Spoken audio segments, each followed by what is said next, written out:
Nesse vídeo eu vou comentar sobre a animação de um anime que muita gente gosta, a animação cheia de elogios, talvez uma das melhores produzidas pelo Estúdio Mapa.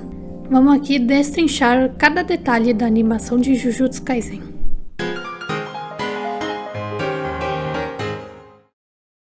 Oi pessoal! Depois de muito tempo eu venho aqui comentar sobre a animação de Jujutsu Kaisen, que prometi quando lancei o vídeo de Levi contra o Bestial.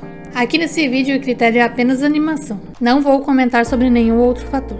Tinha pensado em falar em composição, mas eu fiz uma thread que está bem completinha lá no meu Twitter. Vou deixar o link na descrição para quem possa se interessar. Então, começando a análise, a primeira cena é do episódio 10, onde o Nanami enfrenta o Mahito. A luta em si é muito boa, é bem coreografada, a trilha também ajuda muito, mas acho que em alguns pontos a animação poderia ser um pouco melhor. Eu gosto do início, temos dois impactos do Nanami na mão do Mahito e logo depois vamos para um ciclo de corrida do Nanami que então pula. Essa parte me soa um tanto confusa. Primeiro temos ele correndo, vindo de uma transição que o corpo do Nanami cria, o que ficou muito bom, porém a confusão vem a seguir.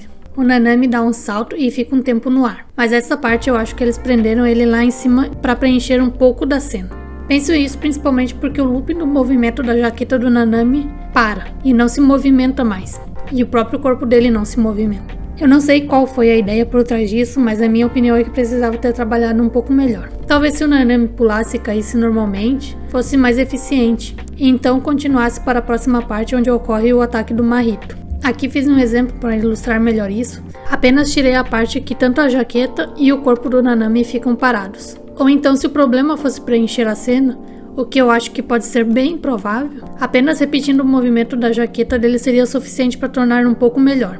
Completando o looping ficaria menos estático e com um resultado final um pouco melhor.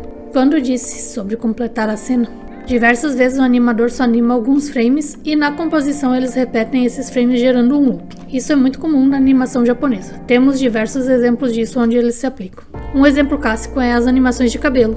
Utilizam muito desses loopings para preencher cenas e ser uma forma mais rápida de se animar. Logo depois temos mais uma parte onde poderia ser um pouco melhor. Tenho a impressão que no ataque do Mahito a gente vem de trás e ficamos de lado em relação ao Nanami. E posteriormente passamos a acompanhar de frente. Podemos ver isso simplesmente vendo como o BG ou a parede do fundo se comporta. Estamos de frente para ela, numa perspectiva que até então está muito boa, mas no momento que o Nanami corta esse corpo, ou tentáculo, como preferir, Nanami passa pela frente do pedaço do tentáculo, acabando com a perspectiva anterior, sendo que o tentáculo, até o momento, não tinha essa perspectiva que foi apresentada.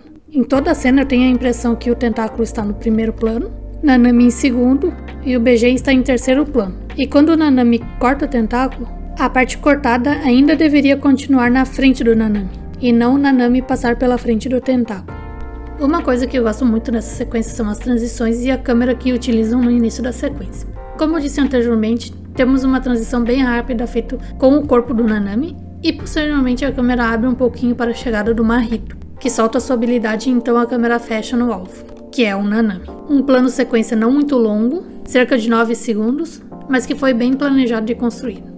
A próxima sequência de cenas que eu vou comentar aqui é no episódio 17, que é Maki contra Miwa. Não sei pronunciar Miwa, vai ser Miwa, é isso aí. Maki começa com um movimento bem lento em direção à sua perna para quebrar sua lança. O movimento da câmera ajuda um pouco nesse movimento do personagem. A câmera gira para baixo no próprio eixo. Esse movimento se chama tilt. Mas então, como que ajuda? No início o personagem é praticamente um frame estático e depois lentamente começa a se mover. O próprio movimento do personagem vai se mexendo exatamente no mesmo eixo da câmera, assim ajudando a dar um pouco mais a sensação de movimento do personagem. Quando a lança da Maki colide com o joelho, temos uma distorção do mesmo em forma de arco. Mas como um objeto que aparentemente não é modável dessa forma, teve toda essa deformação. É bem comum que em alguns frames tenhamos essas deformações que tornam mais dinâmicos o movimento. Fiz aqui uma gambiarra simulando a lança sem deformação nenhuma, e uma com a deformação que o animador fez. É pouco perceptível a diferença quando visto lado a lado numa velocidade normal, mas dá pra perceber que sem a deformação dá uma travada principalmente nesse frame, para o próximo onde o joelho anula a parte da força que os braços estão aplicando contra. Além disso, a cena que fiz a gambiarra, o Spaces perde um pouco, já que não há muito ganho de energia de um frame para o outro, como tinha nos frames anteriores. Na próxima cena também é muito bem planejado. Quando o Maki arremessa sua lança, os arcos dos braços estão sendo respeitados do início ao fim. E veja como a linha dos braços sempre se mantém com esses arcos e se movimentando de forma conjunta, deixando o movimento mais dinâmico. O dinamismo que estou me referindo aqui é que vemos que tem uma ligação entre os dois braços e que eles não se movem de forma independente, formando uma linha de ação que funciona muito bem. Depois disso, terminamos a cena com um movimento mais lento, finalizando o movimento bem suavemente. Nessa outra cena aqui temos a adição desses raios. Eu não sei qual é a ideia por trás disso, mas apesar de não ser um ataque especial da Maki, já que não temos isso no mangá, confesso que gostei bastante da ideia de adicionar eles, o que torna um pouco mais interessante a cena, não sendo apenas um movimento em slow, assim compondo junto com o movimento que a Miwa vai fazer como defesa. Note que na troca de uma cena para outra, temos exatamente o impacto da Miwa se defendendo. Na primeira cena nós temos o movimento dela se preparando para se defender. Podemos considerar essa cena inteira como uma antecipação. E na segunda cena ela já completou um movimento de defesa. Esse tipo de corte é muito comum no audiovisual. O primeiro movimento acontece na primeira cena e o início da segunda cena é exatamente o final da cena anterior. Aqui a gente repara que Maki é muito ágil. Enquanto estávamos vendo o outro ataque, ela já estava executando o seu próximo movimento. Essa cena aqui é bastante diferente da cena de animação que foi divulgada, tanto o movimento da Maki quanto o movimento da Kunai. Essa Kunai é bem provável que ela seja feita 3D. O movimento dela está muito linear e perfeitinho para ser feito tradicionalmente. O movimento final da Maki é em slow. Bem provável que tenha deixado dessa forma para que seja mais coerente com o movimento da Kunai, assim deixando a cena inteira num contexto de slow, e também para que combine com o contexto da próxima cena que ela está ganhando velocidade. Eu adoro como essa corrida vai dando sensação de que a velocidade está aumentando rapidamente. Vemos que nesses 2 frames iniciais aparece a mão da Maki. E inicialmente eu não gostava muito dessa ideia, mas passei a gostar depois que entendi que isso está auxiliando o movimento dos braços para ganhar essa velocidade toda em pouco tempo.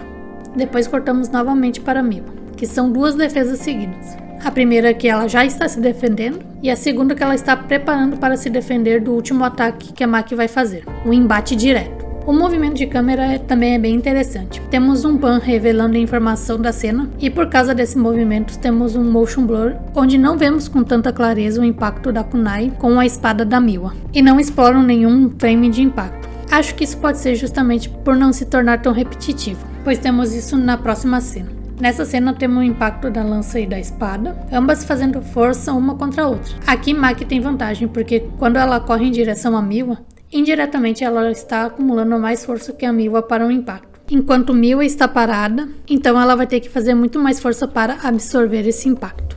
A cena que Maki rouba a katana da Miwa, acho que é um pouco confusa. Toda essa informação acontece em um plano fechado e em poucos frames. Acho que ter dado um pouco mais de tela para ter um pouco mais de movimento, onde a Maki tira a katana, teria dado uma clareza um pouco maior sobre o que estava acontecendo. Poderia finalizar com slow e assim continuar para a próxima cena onde Maki derruba Miwa na água. As últimas cenas desse vídeo a serem analisadas ocorrem no episódio 18, que é a luta que acontece entre Fushiguro e Kamo. Vejam que antes dos personagens começarem a se movimentar, tem uma pequena antecipação para ter um pouco mais de impulso no movimento inicial. No primeiro movimento, quando ambos vêm em direção ao outro, vemos que a linha de ação se converte em suas respectivas direções, e então começa a batalha. Kamo é quem faz o seu primeiro ataque, e junto com esse ataque, ele solta um efeito que é branco. Eu gosto dessa solução para ajudar a contar essa batalha. Simples, rápido e usado apenas em alguns pontos específicos para que tenha mais ênfase. E então, veja como a linha de ação do Fushiguro muda. Isso é devido ao movimento repulsante do ataque do Kamo, que aqui funciona muito bem. Ainda nessa cena de plano aberto, no primeiro ataque que o Fushiguro tenta, veja como o animador usa dos smears para dar mais sensação de movimento. Nesse caso, eles usam 2 vezes com desenhos diferentes. Um deles é mais parecido com um borrão e o outro é o próprio desenho da tonfa, porém triplicado. Nesse caso, os 2 funcionam muito bem. Agregam muito para gerar essa sensação de velocidade. Em muitos casos são adicionados em poucos frames. E nesse mesmo ponto temos o Kamo pulando por cima do Fushiguro. Diferente da luta do Nanami, como comentei antes, aqui temos um giro do personagem muito bom. Notem como o giro do personagem acompanha muito bem o espaçamento. O espaçamento é um tanto constante nessa cena. E o que isso quer dizer? Um espaçamento de um frame para o outro um pouco mais igual. E assim funciona com o giro que o personagem faz. Como eu disse, o espaçamento é constante e vai assim até o final. O que pode parecer que não tem física, pois o personagem deveria cair mais rápido. Mas aqui acho que funciona bastante isso. Como a luta já tem uma velocidade muito rápida, desenhar frames com um espaçamento maior ficaria um pouco mais insano para assistir e tornaria um pouco mais confuso. E então, depois dessa cena mais longa, aqui temos planos que ficaram mais fechados, com uma câmera constantemente girando em volta dos mesmos. Note a diferença. Aqui temos um espaçamento um pouco maior em alguns pontos, o que combina muito já que estamos mais próximos do personagem. Aqui ele passa a ter bastante frames para deixar um pouco mais lento, principalmente no contato para deixar um pouco mais impactante. Pulando algumas cenas, temos aqui um exemplo diferente do que falei acima, sobre a física. Nesse caso, o pé tem um impacto bastante forte no chão, deixando um movimento um pouco mais realista, justamente por ter um espaçamento maior, compondo junto com câmera shake. Logo depois o pé gira gradativamente e o giro vai ficando mais lento, um slow out, tentando absorver o impacto do movimento anterior. Movimento esse que é da cena anterior, onde o camo passa por baixo do fuxico. Logo depois desse foco no pé, a câmera abre nos dois personagens e o slow continua indicando um próximo ataque do camo. E assim temos o golpe final, que novamente temos a distorção do objeto não tão maleável, aqui com um propósito não tão semelhante que tínhamos na cena da Mike contra a Mila. Aqui é utilizado para tentar absorver o impacto da força que o camo aplica, mas falha até se romper. Assim como na cena anterior, não funcionaria se ficasse reto quando recebesse a força do punho do camo. Por não ter nenhum tipo de reação a receber toda essa força, e 2, que isso seria mais evidente por ficar mais tempo focado na tela. E assim finalizamos essa parte da luta, quando vemos o Fushiguro segurando sua tonfa quebrada. Então assim encerramos mais uma análise. Eu pretendia analisar mais cenas de Jujutsu, mas vou deixar para um segundo vídeo, para que esse aqui não fique muito longo, essa não é a ideia do canal.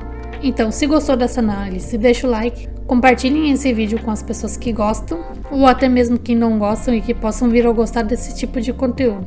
Considere se inscrever no canal e até a próxima. Tchau!